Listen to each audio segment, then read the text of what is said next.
Hi guys, thank you so much for clicking again the video. So for today's vlog guys, pag-usapan natin kung bakit merong kang gout. Okay?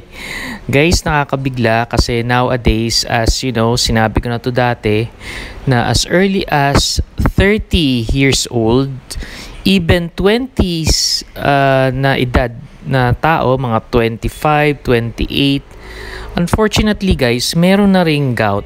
Okay, so nakakabigla yan.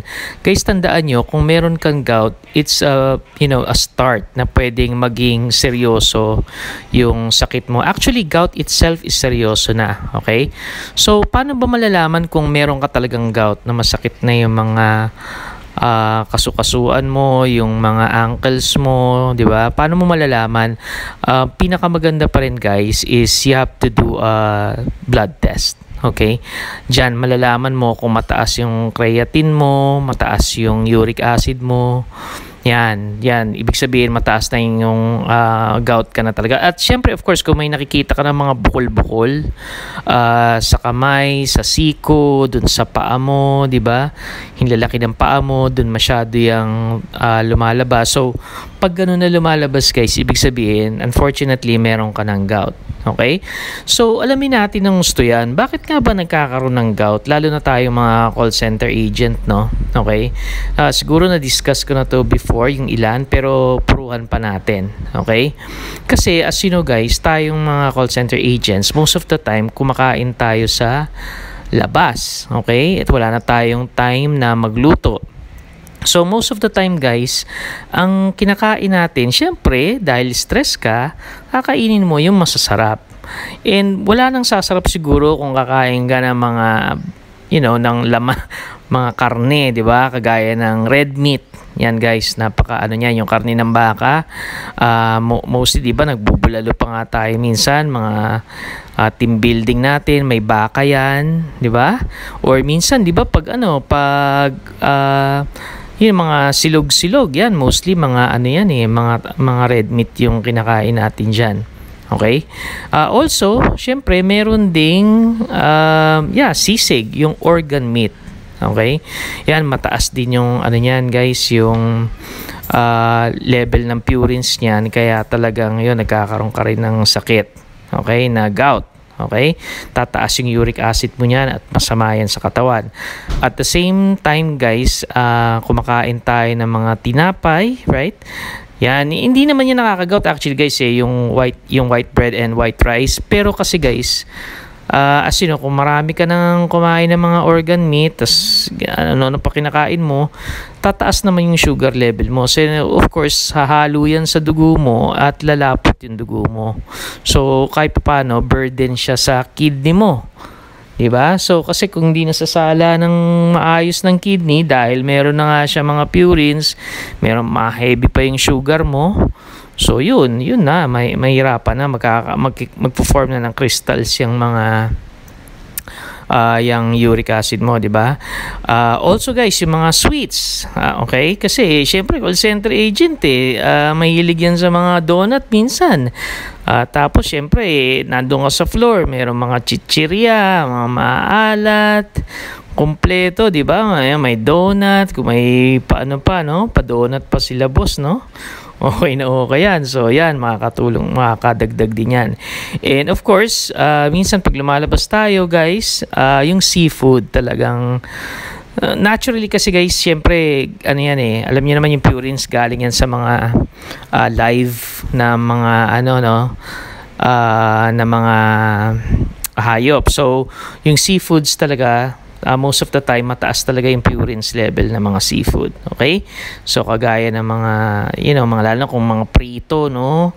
Mga pritong tuna, ganyan, sardinas, lalo na yan, mataas yan sa purines, Okay?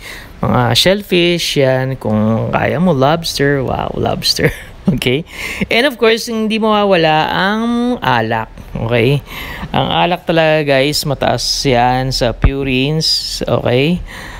Lalo na yung beer, yan, mataas daw yan sa purine. So, kung mayroon ka ng gantong problem, no, may uric acid ka na, ano sa palagay mo magandang gawin? So, of course guys, wala na ring tatalo sa pagpunta mo sa doktor. I'm not actually Of course, I'm no doctor, but it's always best pa rin na mas maganda na pumunta ka sa doktor, okay? Sa personal doctor mo, magpa-consult ka. But for information purposes, guys, kung wala kang time, hopefully you could get something out of the vlog here. Okay rin, guys, kung kakain na lang kayo ng chicken, yan, ng baboy, although may purine siya pero hindi ganun kataas. Siguro yung shrimp, okay na rin kung talagang walang option, no? Munggo, guys, sabi nila mataas daw yan sa purines. I think not, kasi munggo na nga hindi na nga yan organ meat kasi nawalan ka na ng protein, di ba? So at least sa munggo ka na lang bumawi, right? Tapos kain ka ng mga vegetables, fruits, okay, yan, maganda yan. Anyway, yung mas maganda is mas mataas sa vitamin C or yung mga iba't ibang antioxidants, okay? Yan, tapos mga citrus fruits, okay rin yun, kagaya ng mga orange, tas may calamansi. Wala nang mas gaganda sa calamansi, guys, kasi natural lang yun, dito lang yun sa atin, no? Also, pwede ka rin kumain ng mga milk, okay, uminom ng milk, right? Or kumain ng yogurt, yun yung tama, no? Hindi baliktad. And of course, guys, okay talaga kung inom kayo ng tubig. Ang sabi nga nila, kung merong ka raw crystals na, it's advisable daw, sabi ng mga doktor, na drink at least 8 glasses. Sabi nga, up to 16 glasses pero kung kaya mo, siguro, bata ka pa. Pero kung normal lang, 8 glasses okay na. 8 to 12 siguro okay na yan, di ba? At least may lalabas mo. Kasi pag umiihi ka raw, is nababawasan talaga yung purines I mean yung uric acid sa katawan. Kasi nafi-filter out natin, tas keep going ng ihi, so lumalabas, dagdag ka ng tubig, so yun, nababawasan siya. Okay? Tapos, kung magkakanin ka, kung siyempre call center agent ka naman, may pera ka sigurong, pambili ng brown rice, mag-brown rice ka na lang. Okay? Kasi mas maganda yan, mas maraming vitamins and minerals, ganoon, makakatulong sa'yo sa pag-cleanse ng kidney mo. Also, guys, saging. Okay? Simple lang yan, mura lang yan sa mga palengke, pero powerhouse yan kasi may potassium yan no? So tutulong sa iyo para mag-alis ng tubig sa katawan, kasama na rin doon yung uric acid, syempre the moment mag-release ka ng tubig, no? Also, guys, siguro worst case na pwede ka rin mag-take ng, of course, consult your doctor first, no? Pero yung iba kasi ng mga kilala ko, they go na sila sa sa pain tablets, okay? So yun na siguro yung last option. All right?